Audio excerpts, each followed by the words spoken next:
everybody, this is Tony. And this is Paul, and we're coming at you from the Friends for Life podcast, where we discuss the ongoing lives and issues of people with developmental disabilities to spark positive change in the field. And we have a lot of fun doing it. All right, everybody, welcome back to the Friends for Life podcast. Thanks for tuning back in. We got Jimmy and David here from THS Remote Support Services. This will be the second podcast, actually. We had Jimmy on one of our very first episodes. So welcome to our studio. Hope you had a nice drive down. Thanks. The drive wasn't too bad. Yeah. Nice. Wonderful. So how are you guys doing today? Very good. Thank you very much. Good. What's on your minds? How are you feeling? It's a stressful year for everyone, for the DD field specifically. So anything got amped up at the moment that we need to talk about, get off your chest before we dive into all this wonderful remote support stuff that Tony's always raving about? I don't have anything to get off my chest. For a lot of people in the DD field, it's a rough time. For us, it's a great time because we can help those people in the rough time. So it's unique from our perspective. Mm-hmm. Okay. Fair enough. So we kind of got a backstory of how Jimmy got into this field, but David, how'd you get into this? Jimmy. Yeah. He forced you in. Well, I've known Jimmy since he was a kid. So it was like, we used to work together, when he was 16 at Best Buy back in the day when we were kids. Nice. So I grew up with him. Nice. And then he got into this field like years ago, into the HPC side of things. And he did his thing, I did my thing, and then I just wanted a new opportunity one day. Yeah. And he was like, "Oh, what about working with me again?" I'm like, "What do you do?" Terrible decision. I regret it all. I'm just kidding. But it was an opportunity where he presented to me like, "This is what we're doing. It's starting to grow. We can help people." And the system that they had in place for the remote support side of things, because I didn't know what it was. I mean, we did Best Buy. We knew technology stuff. But the remote support was very unique. And once I asked him questions about it, like, okay, so how does this work? How does the system work? What do you guys do? What makes you different than anybody else? Because I need to know my competition as well. Mm-hmm. And it was such a sound system that it was a no-brainer. I get to work with one of my best friends, and we have a solid product. So it was up to us to just introduce ourselves as individuals like you guys. Say, hey, this is what we can do, and we can help you on a very high level. So it was kind of fun. Now I get to see him all the time. That's awesome. He hates it, but Hey, Paul, they sound like our relationship. Yeah, I was going to say, it sounds just like me and Tony. I get more calls from him than anybody. I was going to get bored. I'm like, hey, what are you doing? You want to work? No. Hey, so as we said before you, Jimmy, you already were on earlier before, and that was before I actually even dove too deep into what you guys could do for Friends for Life.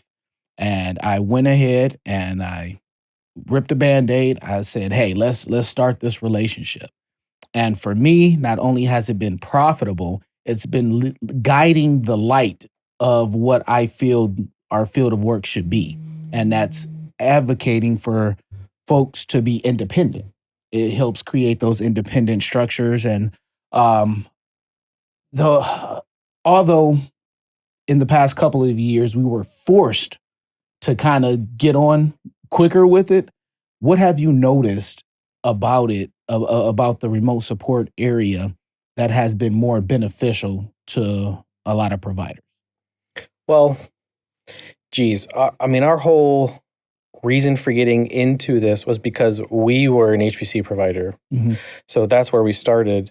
And we said, how can we help ourselves? And we started this before COVID, before pandemic. And providers still needed help before that happened. And we said, okay, we need a way to extend the staff and use them where they really need to be used. And that's where that conversation started. And then we learned, like you're saying, Tony, this really is a way to increase independence. This really is a way to make people happier. The people that we serve, this population who need these services, are are happier, more independent. But we found the HPC staff happier too, because your shift, you're working a second shift, and someone's scheduled to come relieve you at 10, 11 p.m. at night. They don't show, you're upset because you're stuck. You can't leave that person there unattended. They need to be supervised. They need assistance of some type. So that's where it helps those individuals working those shifts in the field, in the homes, because they know they can leave and they can commit when they need to pick up their children, depending on when their shift ends. They can be at certain places. They can get home. They can sleep in their own bed. Those sorts of things matter, and that helps turnover. And just if they're happier, they're more rested, they're going to do a better job too. So it helps all sorts of ways. So that's the helping the individual. That's the helping the staff. It's also cheaper for Medicaid dollars. So because it's cheaper, the state and the county boards can save money, and that means they can use that money they saved to give out more waivers and help more people who need it. So there's every avenue, there's a benefit. So we just figured, and that was part of my pitch, I guess, that Dave was saying when I talked to him. I was like, this is like a 3 birds with 1 stone type of a thing. It really helps in multiple ways. And for your staff, I mean, we work with you guys. There's been many times your staff's like, hey, can you cover a shift? Because of whatever reason. And we can just turn on and go because we already know what to do in that situation. So if a doctor's appointment comes up, or the snowstorm that happened, we covered shifts because staff, we don't want to force staff to get there because they have to be there through a snowstorm. The ice storm was 2 weeks ago. Yeah. And Thursday of the ice storm, we covered 97 shifts that HPC staff didn't have to work because either they just pre-scheduled with us to cover it or they weren't able to make it in. That was just Thursday. And then on Friday, we did another 80. So it was 170 roughly. Like, I don't know if it was 80 exactly, but those are just times where if a staff didn't show up because they couldn't make it in, somebody would have had to have been there. Right. Well, we can just help on demand. And again, it's providing supervision. No one's risking their life. The staff's happy, or they're not forced to go in. They're not stuck on the side of the road somewhere. It's just huge, and it's flexible. Even if it's just, hey, it looks like I'm going to be an hour late, we'll just do the 1 hour. We don't need a whole shift. Right. We can work with you, whatever you need, whatever the individual needs, and get it covered. It's in real time. Like, hey, turn it on now. Okay, it's on. Yeah. And it's realistic. It's not like, you have all this big clunky machinery everywhere. You guys have a pretty good setup. So could you, a lot of my individuals, we utilize remote supports, especially for sleep time. We hardly really have any sleep staff anymore, but, so overnights we utilize for medication administration. We also use for maybe AWOL situations if someone's not going to remain in their current home or area. Is there a specific service that you guys see more of than not utilized recently, especially in the last couple of years? I think our most common thing relates to almost the AWOL. Okay. It's really about the coming and going of the house. Most people are worried if somebody enters the house that their loved one's going to be safe. Is it a friend?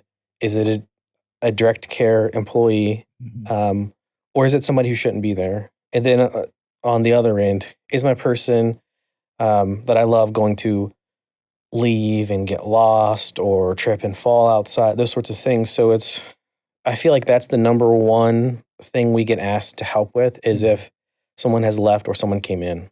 Gotcha. And then we get a lot of medications. I feel like recently there have been less and less staff available, and turnover. Well, you've got to train the staff, you get a medication certified, those sorts of things. Well, how can we help agencies with that?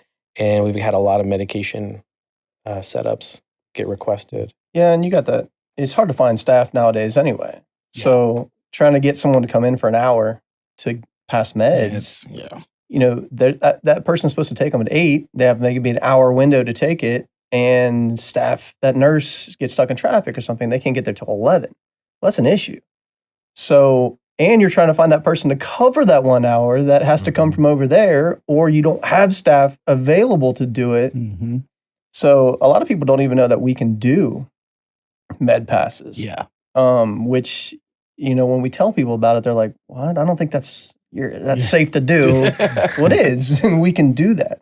Even if they're not self-med, as long as a nurse fills that device, remote supports can pass those meds and watch them do it visually, so we can get that visual certificate or visual piece of that and say, yes, they took it. And if they don't take it or we don't get a hold of them, then we can reach out to you guys, let them know, hey, they did not take the meds, we didn't get a hold of them. So everybody's in the loop. Mm-hmm. But it saves people trying to get staff to cover an hour when they just can't find staff to cover shifts at this point. Right. And I think that is a very, very big deal. Because I'm going in Friends for Life world kind of on that. We're trying to take that responsibility off of us, just for the financial burden of the company that has been gathered throughout the past years. I mean, you get people who are medically MedPass certified. If that's not really what they do and they mess up, your insurance rates go up. And then once your insurance rates go up, it takes years to even get those to be able to mellow out again. And this is not something that everybody thinks of when you're starting a business, let alone in the healthcare field, and you're passing medications. So to pass on that burden to you guys was a heck of a hell yeah to me. Yeah, that sounds... Glad we can help, guys. Thank you. So let's go back a little bit. So you guys are friends growing up. Obviously, with remote supports, you're dealing with a lot of technology. So you guys like technology nerds? Is that kind of the vibe? Because I mean, look at me. Like I have this whole room wired up. I'm in love with technology. This is a very impressive setup, by the way. Thank you. It's all Tony. But so are you guys big tech nerds? Is that how you got into this? Yes. I think so. Like just admitting, I'm a nerd, I'm a geek, whatever. But I've always been into, cool gadgets, and you see like AI movies and, like that's awesome. And this just happens to be like real life now. Mm-hmm. We can use technology to help people. Yep. So it was like, hey, let's actually do something that we already had an interest in and use it. Maybe that just, working at Best Buy and seeing all the fun stuff, all the toys. Yeah. It was fun. Yeah. Play some video games, get a big screen TV, so this is just, an extension of that. Now we know all that stuff. So it's fun for us to find new technology pieces that can even help individuals. So yeah, it's kind of fun to get into it like that. Funny, growing up, I used to be a huge Radio Shack guy. Oh man, every time I went to Radio Shack, I was like, and I always wanted to buy like a CB radio. Like it just spoke to me. Never got one though. Half the people listening to this right now is going to be like, Radio Shack. What is that? For real? Did you just make that up? It's a real place. Was there a shack where you would go listen to the radio? My memories of Radio Shack, because when I started doing audio stuff, like recording music and stuff as a kid, like in my teenage years. I spent hours in Radio Shack trying to like find converters to different wires to like hook microphones to computers. Had all of the converters. Every converter you could ever imagine. It was an amazing place. But is that, with when THS got started, how much of it was like you guys in the field just trying to like figure this out, or was there already like a system in place to wire up a house with all this technology and stuff? Feel free to answer that one, Jimmy, because there was a lot of what worked, what didn't work type of situation. So it was a work in progress. In the beginning, since we were an HBC company, we said, hey, let's find the people that we already serve that could be candidates. And we talked to those teams and we said, hey, this is what we think could work, could be helpful. And it worked. We just didn't like how hard it was to make it work. Mm-hmm. So like, okay, now I'm going to try this piece of technology. I'm going to try that. And we went through lots of iterations of stuff and systems and softwares. And ultimately, we realized like, hey, the software is a thing that's crucial because that's what our staff use to know what to do, how to do, et cetera, et cetera. So we have gotten our own developers and created that platform like it from the ground up. And it is made for this. It's not made for the aging population or anything else that was just, modified. Like, no, it's made for this. And because we were an HPC company, we knew what was needed on like both sides. So that helped. The equipment piece, we needed that software to build around flexibility because we learned, well, different ecosystems have their own benefits. And if I want to use one piece of something from that ecosystem, but I want to use this piece from this ecosystem, I want to be able to use them both. So that was key to making sure that it would work with everything. I mean, even now, there's just new stuff always coming out. We're always testing, like we're testing new fall detection things. We're testing a new medication device with a nationwide company. And it's feeling out like, okay, how can I make this break? Or how can I make it not work?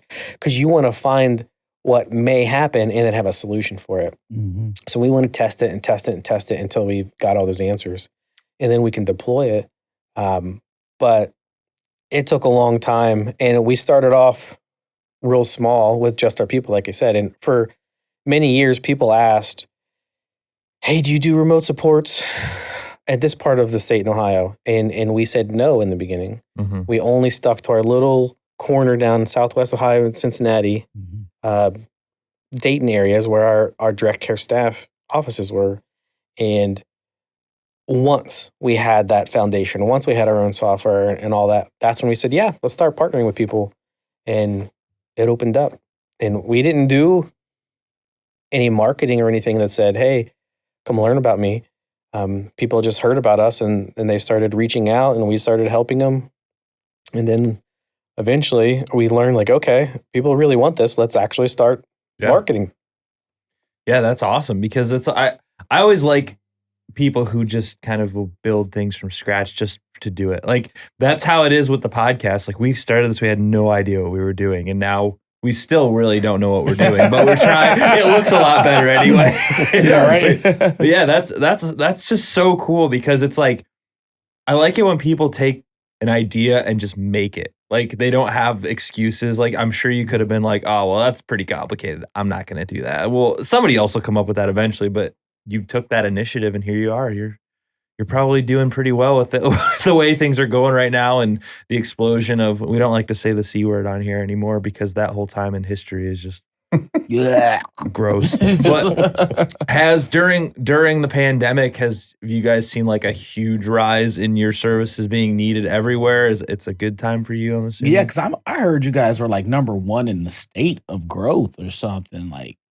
Well, so I guess it gave more awareness to remote supports, more openness because, we all went to Zoom meetings.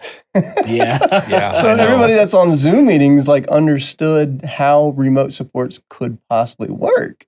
We're talking to people remotely through a talk device. So because everybody was forced to kind of do these Zoom meetings, it sped up just the knowledge of, okay, remote supports could be something that looks like what I'm doing now. So the awareness part of it definitely kind of took off. The openness to try it, some people, like you mentioned earlier, Tony, it was forced upon you because someone had got COVID. Or someone, staff didn't want to come into the home. So they were like, we need help. So we even started doing, quick turnaround setups. So we had stuff ready to go, install it in a day or two so we could provide services for 2 to 3 weeks during that quarantine period. And that's what makes remote supports kind of fun is, we can work a year, 2 years, 2 weeks, if you actually needed to. We don't prefer that. But, we're able to help out in those little pinches. So when that pandemic C word started, it just kind of opened up more eyes on it to say, okay, can I use this in this situation? So that's the biggest thing that kind of opened. Now that it's been a 2-year process, more people are starting to kind of open up to it to say, hey, can you help us? Because there's other benefits other than just having technology in there. You know, once remote supports is in the home, you have backup staff all the time. So if Tony's individuals can't come into the home for some reason, they can call us and say, hey, can you cover this shift for a couple hours? Absolutely. So once people start using it and having it in the home, then, you know, you kind of see how it benefits you. So there's obviously some misgivings with some organizations, some companies, obviously. So what kind of myths would you dispel if you had to tell people like this is totally safe? I mean, Tony could do that too because he works with you guys and I mean he talks about it on the podcast with like every company that comes in here. He's like, have you tried remote supports? Have you tried remote supports? Like it's literally every episode probably you can watch. So is there any myths you'd like to dispel about, you know, what people think that it is versus isn't? The number one thing we always hear is they think, well, there's two different, I guess, perspectives. From the individuals being served, they think it's a big brother. You're always going to watch me. I'm not going to have any privacy. And it couldn't be further from the truth.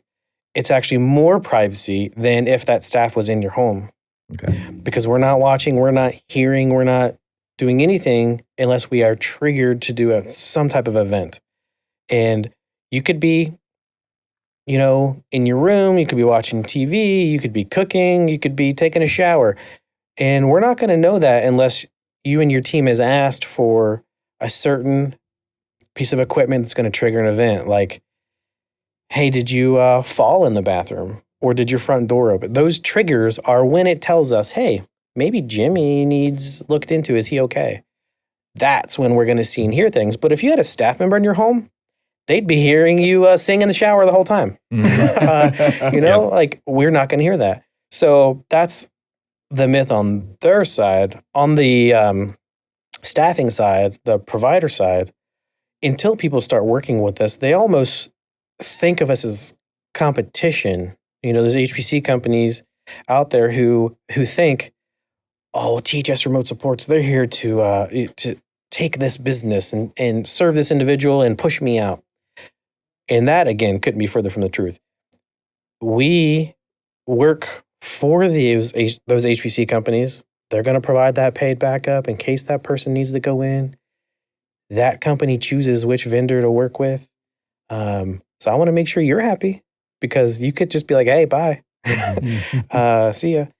And we will mutually serve that same individual to make sure they're supported and safe. Yeah, remote supports is not Big Brother. Yeah. Even when staff is in the home, they think sometimes, oh my God, there's a camera there. Yeah. They're watching me cook breakfast. No, I don't care what you're doing. We're not even on. Like we work a shift that you ask us to work. So if you have staff in the home, we're off. We're not paying attention. We're off. We're just like, think of us as at home sleeping in our bed. Yeah. We're not paying attention to that kind of thing. So we're not Big Brother. We work with you, not against you. We are your partner. So that's the big thing that people think. So getting buy-in from everyone involved is a good thing. Because sometimes I'll tell you, Tony, what we're going to do, but the staff in the home's like, oh no, there's a camera. Yeah. And we've had people put like a towel over the camera because they think we're paying attention to it during the day, which we're not. And then when we turn on at night, like when staff leaves, we're like, why is there a towel on this camera? And sometimes we get questions like, why didn't you tell me when they put it on? It's like, that's because what we said is true. We're not watching. We're not watching until you tell us to turn our schedule on. And, you know, they did that sometime during the daytime and we don't come on until 11 o'clock at night. Yeah, that's when I noticed. That's when we noticed. Nice. It's like, what's that saying? I think it's like, nobody has time to worry. It's like essentially nobody has time to worry about what you're doing. Like I'm worrying about what I'm doing. Yep. Like how are you going to monitor 5,000 people at once? Like there's no way that there is enough time for that. So that's good to know for a lot of people because that's why partly wanted you guys to come back on is to dispel those myths, especially in this staffing crisis where nobody can get anybody to work and like come in. It's a lifesaver. So, you know, in that aspect, you kind of touched on it a little bit, but how is it helping businesses overall, like Tony's business, where it's like, we can't find people right now? Like, are you guys just stepping in and filling a lot more space, like with your employees, or how's it working? We have our regular schedules. So people we work with even friends for life. We've got, hey, this is what we would like you to work routinely. But we've got a lot of companies who call up and say, hey, we lost this staff member. It's going to take me 2-3 weeks to hire someone, train someone. So I need you to cover these shifts here and these shifts here until we get that person ready. And it's basically a stopgap, and we can do that. We can cover those gaps and bookend whatever you need us to. It's very hard to find staff everywhere. It's crazy. Obviously, wages at we were eating earlier, and there was a sign on the door, and it said the average wage of our employees in here is like $17.80 an hour or something. It said, wow, for a fast food restaurant. So good Well, luck. see you guys later. It's crazy. So obviously, HPC companies can only pay what they can afford, and they only get to bill and invoice rates that's determined by the state. So it's not like you can choose your rate. You can't up the price of your service like a restaurant could increase how much a burger costs. Like, you don't get that option. So you're stuck within the certain parameters, and you've got to somehow make it work, and it's hard. And right now, remote supports can help that. I think it's a little over 1.3 million hours of service we're providing every year right now. Nice. So that's how many hours a staff member is not in the home. That's a mind-blowing number. That they can be somewhere else, where they actually are needed, kind of a thing. So I don't know how many full-time jobs that is, but that's a lot of people who we don't have enough to hire and work that many hours. So, well, that just brings up a whole other point of how much time is needed for people with disabilities to like have people take care of them, help them with stuff. I mean, that what did you say, 1.5 million hours? I think we're over 1.3. It may be getting close to 1.4. I'm not sure exactly, but it's a lot. That's a lot of time. Truly. Those are working hours that people would be in houses that you're helping cover. I mean, that's just what you're covering too. I can like, how many millions of hours are being spent in this profession every year? That never has crossed my mind before. Well, even if you're paying, like you guys said, it's hard to find people now for staffing. The fast food restaurant's paying $17.80 a person to cook a burger for lunch. So you guys have to compete with that. So trying to find someone to come in and take care of an individual, I mean, you're going to have to offer them more. So financially, it gets harder and harder, because even the ones that you want to keep, you're maybe paying them more to stay, or you're trying to pay them overtime to cover shifts. Or Tony, you said a way to take the medicines off their plate. Yeah. Things like that. So things that they may be worried about, like, well, I don't want to be responsible for giving someone the medicine and I accidentally mess up. If you take that off their plate and we can help somehow, great. That's an objection that you overcame to help that staff member be more comfortable, and you don't have to worry about turnover and those sorts of things. So even if it's not replacing a staff member, it's like helping a staff member. Yeah, it's padding the negative punch that could happen. Right.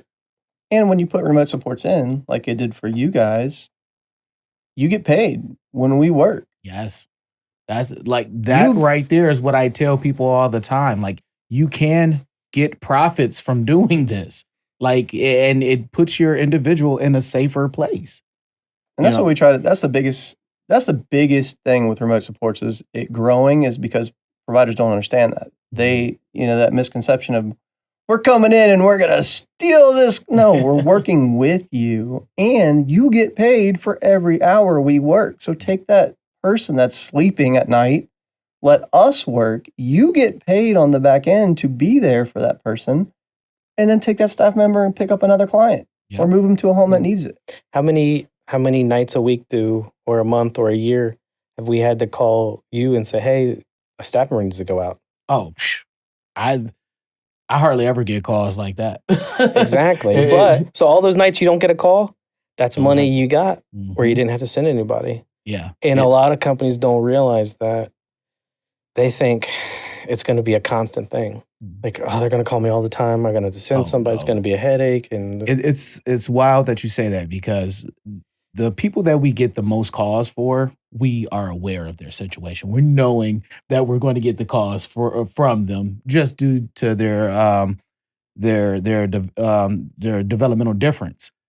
But aside from that, like it's easy clockwork. And like you even said, taking the staff people and moving them around, we've actually taken the profits and regenerated it to the staff people that work in the houses. So they get an extra bump to actually work a little less, but they get to see that it's beneficial to them on both ends.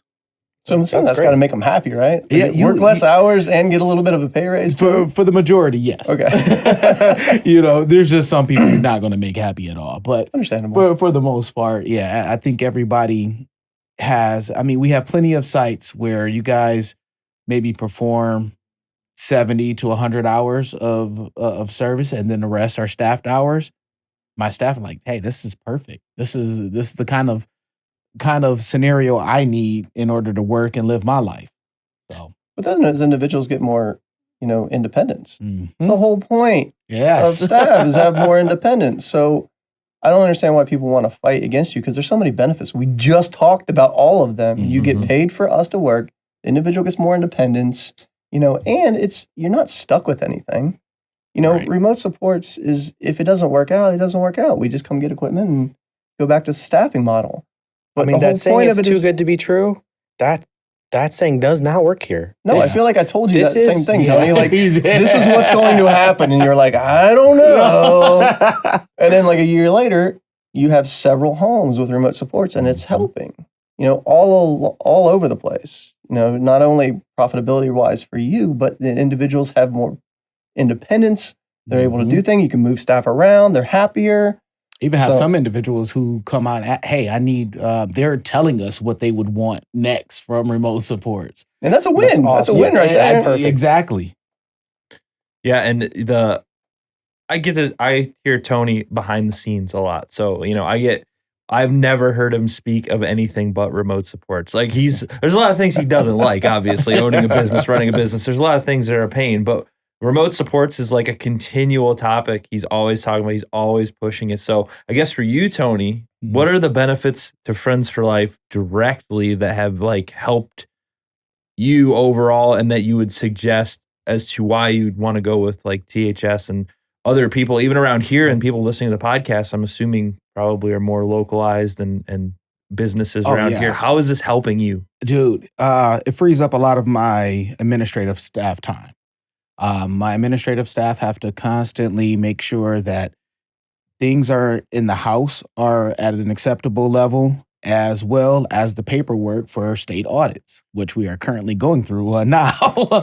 Let you guys know when that's all done. But my staff are not burnt out from having to constantly fill shifts for somebody who doesn't necessarily need a person there.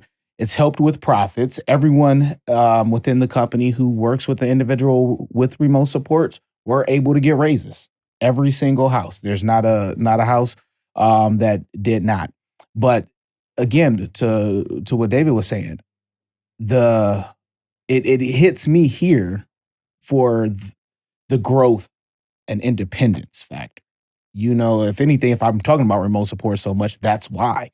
It's because I was told in my very first, day on the job, 18, 19 years old in this field, that you are doing more work, the less work that you're doing for an individual. And it kind of sounds like a double entendre, but it's basically saying if you show an individual to do or teach that individual how to do what you are doing for them, your job just got ultimately easier. And now that person has a sense of independence that they can continue. And guess what? This is the sweetest part about it. You might even be able to have that person teach somebody else. because even in some of the places we have remote supports, we're getting new individuals to come there who are not familiar with remote supports. And I have individuals saying, "Oh yeah, it's cool. Like I got my iPad here, I'll touch it and and can I piggyback off that? Yeah. Absolutely. So Dave and I were at the Kalahari Resort for the conference last year. It was the fall conference, I believe it was.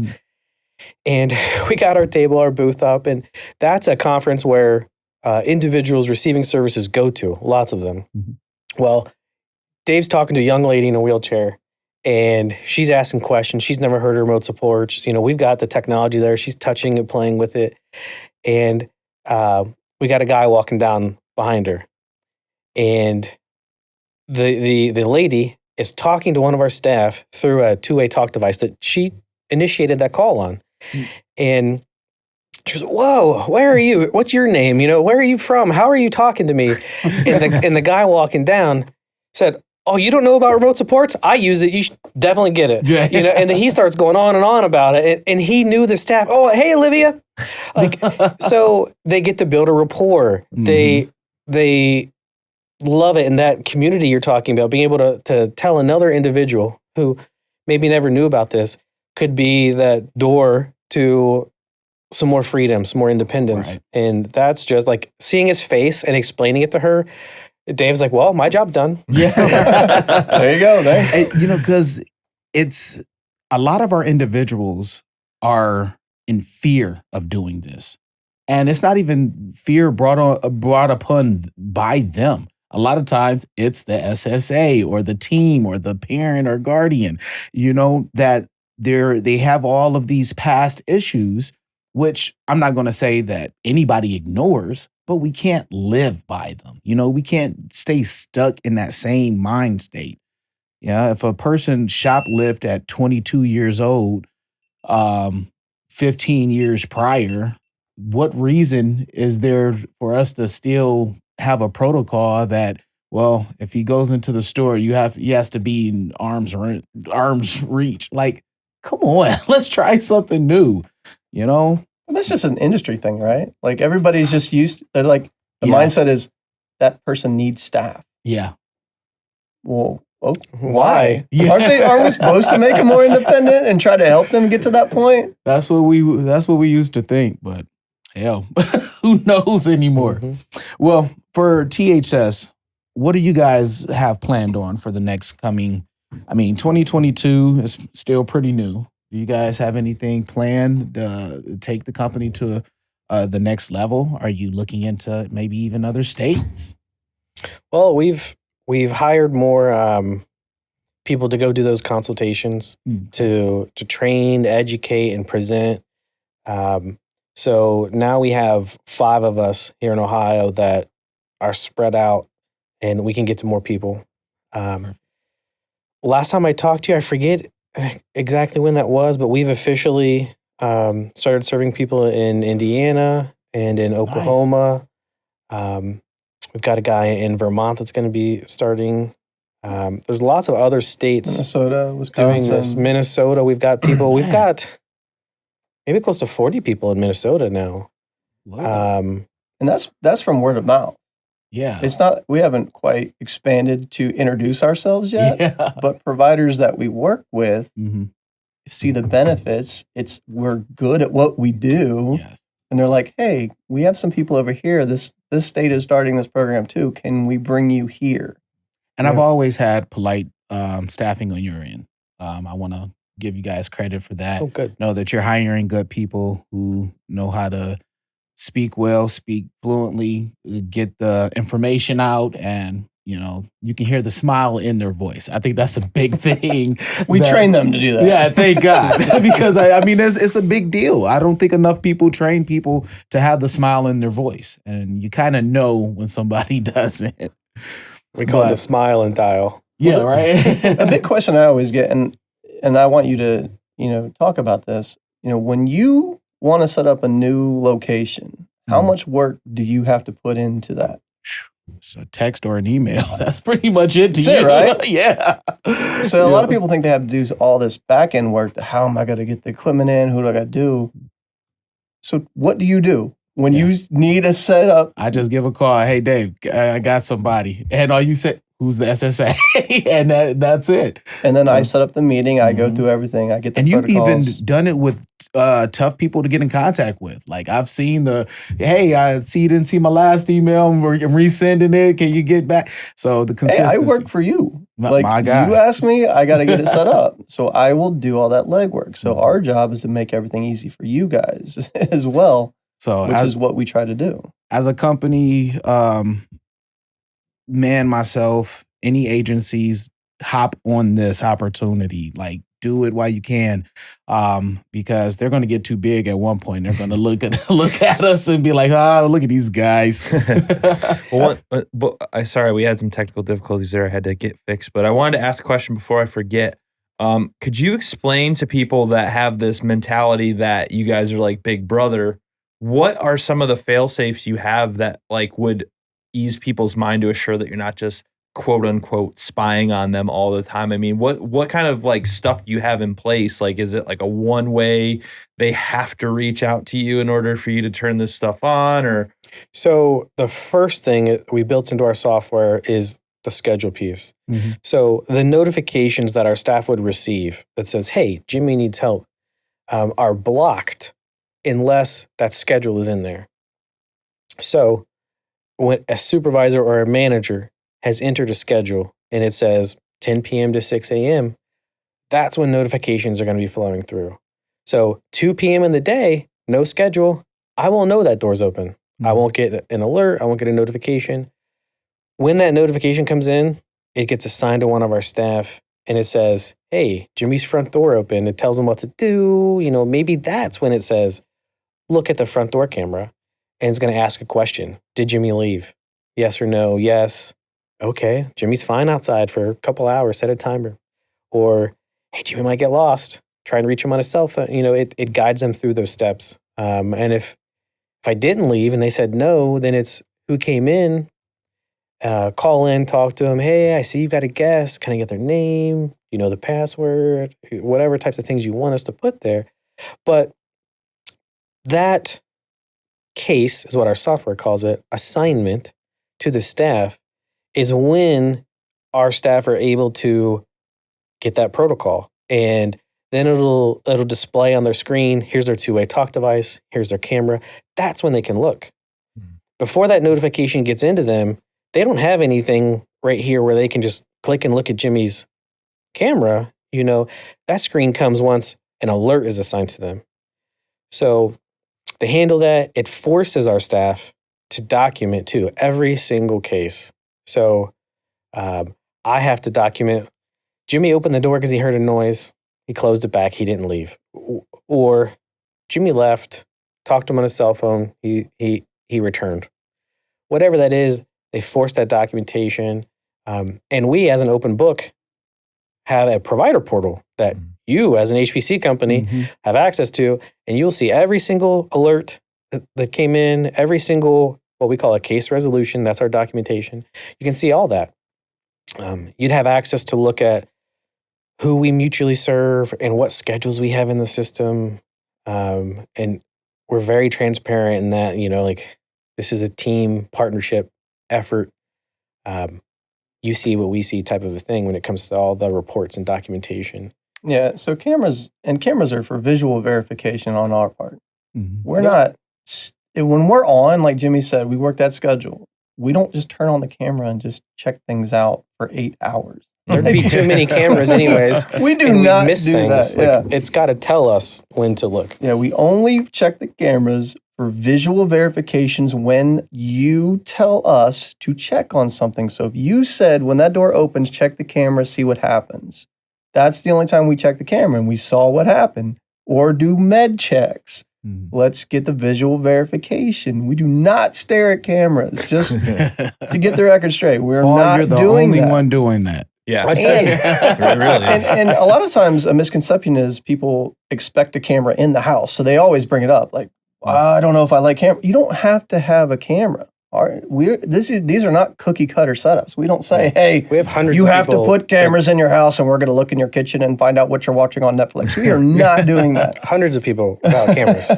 Yeah. And they receive remote support, so no cameras. Yeah, like from the door sensors, window sensors, little things like that. I've what's the one thing I thought was the seizure pad.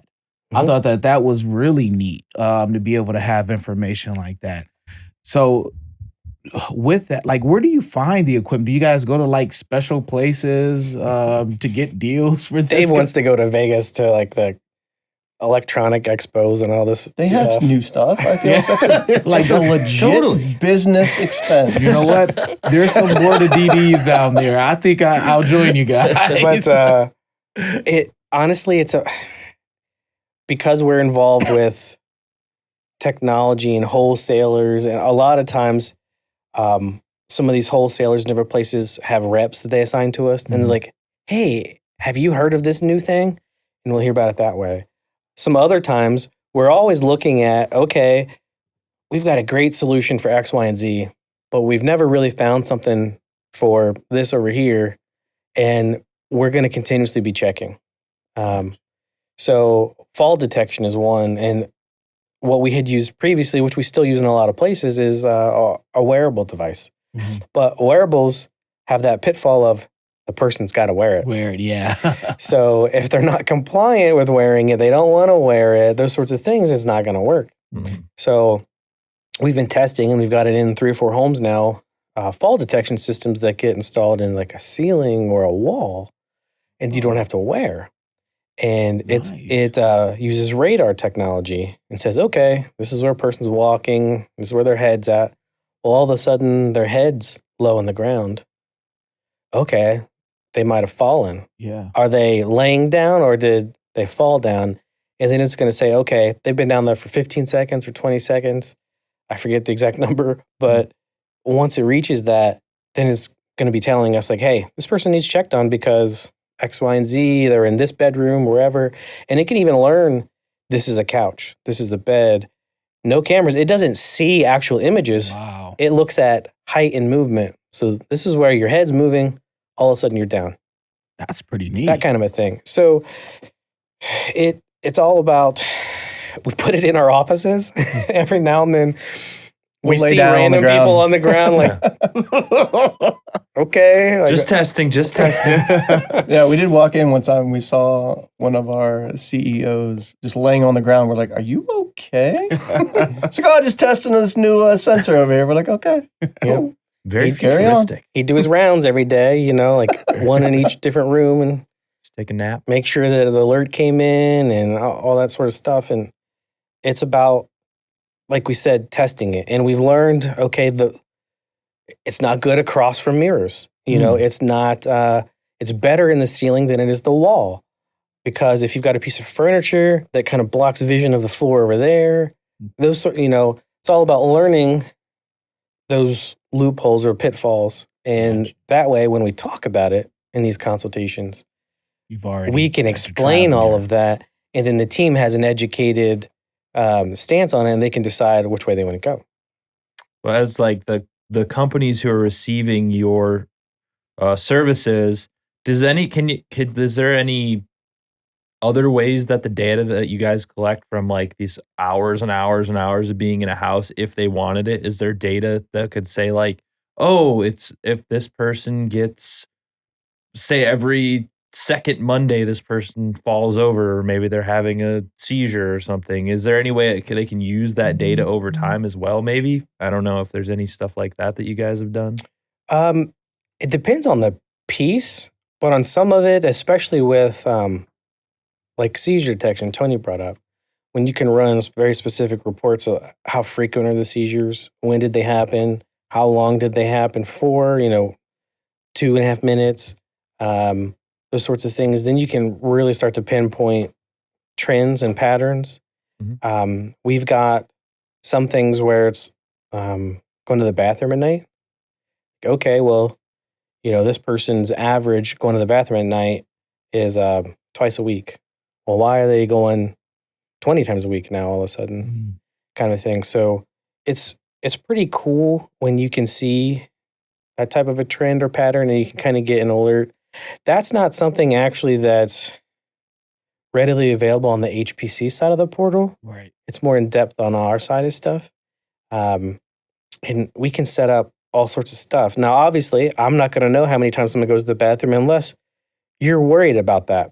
Because if you tell me that that's a concern or something, we can put a motion detector in there. Obviously, we're going to keep someone's privacy in the bathroom. We're not going to see anything. So we're just detecting motion. And that could be get out of bed. We detect you're out of bed, and then we detect you're in the bathroom.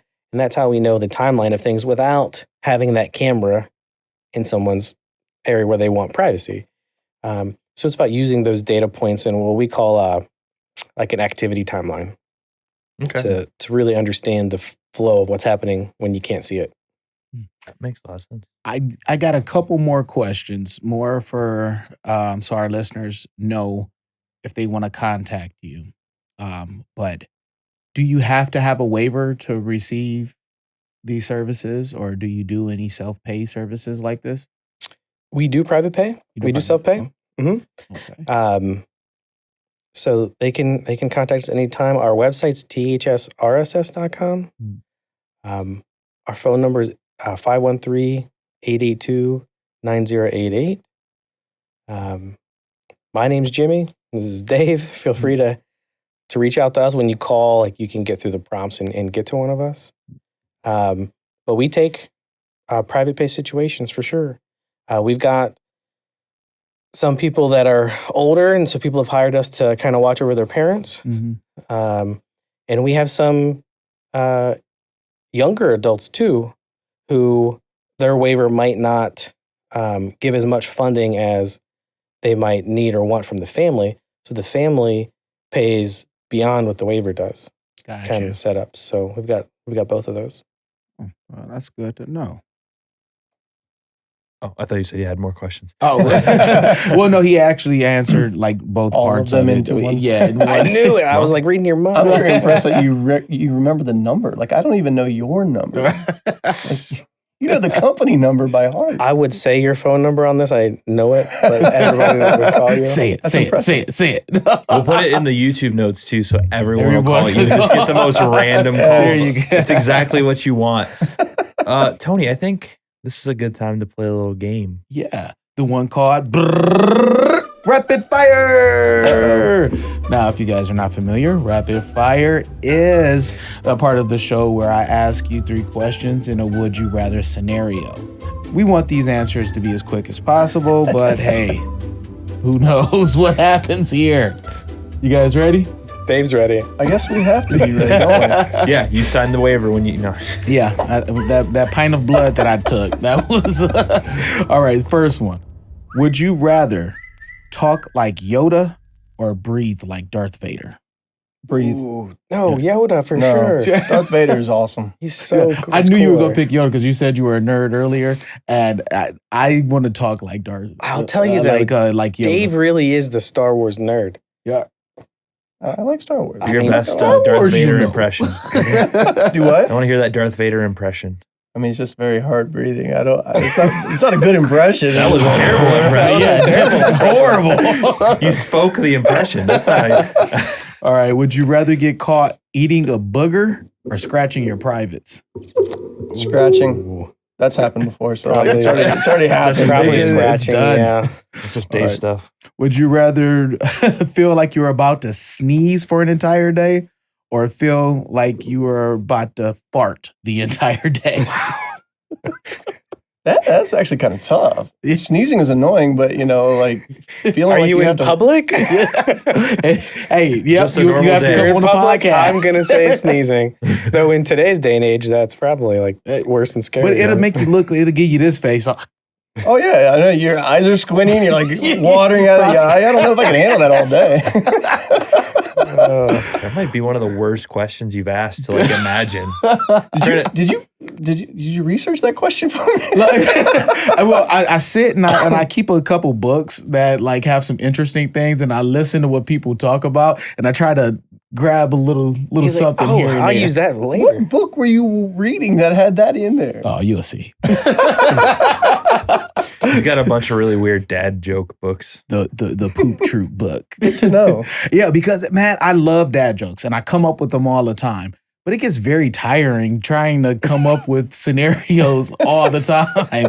So I use them kind of like, brain juice power. Some people read like classic literature. Some people read like self-help books. Been there, done that. Tony's got the dad joke books. Dad joke book. He's got to fill his brain with useful stuff. See, he uses remote support. He has a lot more time on his hands to read dad joke books. So with that being said, is there any kind of other things that maybe we didn't touch on that you'd like people to know about remote supports? Or, if not, maybe just some sentiments that you'd like the world to know about yourself, THS? I mean, the biggest thing is the misconception is there's so much work on somebody's end to set up remote supports or get it set up. And I guess providers need to know that they need to be certified to be paid backup. That's the number one reason people don't get benefits of remote supports. Because once you're certified to be paid backup for remote supports, and you have to go to your DoD portal and get that. A lot of people just forgot to check the mark when they got their certifications. Once you do that, it puts so much more power in your hands because then you can just call me, like you said, I got a guy. And then we are your consultant. We do everything for you. Once you have a site set up, we contact the SSA. We get all the equipment list together. We do all that stuff. So I think that's the biggest thing is there's not a lot of work on your hand. You just got to get the certification. Once you get the certification, you now control remote supports and where it can go and what we do because we work for you. That's the biggest thing. We work for you. That's how the billing is set up. You bill for remote supports hours. You do all of that stuff. And a real quick disclaimer. This does not stop you as an agency provider for being responsible. Because if they do call, now granted, it is a very low chance. But if they do, you are responsible to go help. Don't say that you are out reading dad joke books. You have to make sure that you have somebody there responsible to show up for that individual. But like Jimmy and Dave both said, that's if you've done your job correctly, that happen very few in between. And to piggyback off that, because you are responsible, and the state rule says that we're supposed to identify a timeline of when that person would be there. Most of the situations that we have say something like 45 minutes to 60 minutes on average of a response time. So it's not like your HPC staff have to be there within 5, 10, 15, 20 minutes, like it can be a reasonable amount of time of whatever you think you could fulfill. And on average, so one time someone might be there in 20 minutes. Another time might be 70 minutes. It just depends. And like you said, it's not often, but when there is a call of, hey, Jimmy got sick, he's up throwing up, he does need someone to come in and help him. That would be a time when a staff person would have to come in. And we're staff. I mean, we're supposed to take care of everything. That's why we don't want to call you. But if we do, and you did have someone come out, you now bill full HPC rate from the time we call you to the time you get home afterwards. So you still bill for those full rates when we do have to call you out there. Which is good. So you do have that reasonable time to get there. You're not supposed to be there in 5 minutes. If it's 3 a.m, like I'm assuming you're half asleep. So you have time to get there, but you can bill for that full time that you're there to help that individual if they're up throwing up. Gotcha. Sounds like your entire job as a remote support team is to make people like Tony's life easier, especially during these weird times. So on that note, I want to thank you guys for driving all the way down here and hanging out with us. And absolutely, we appreciate you guys inviting us up. I like this setup. Thank you.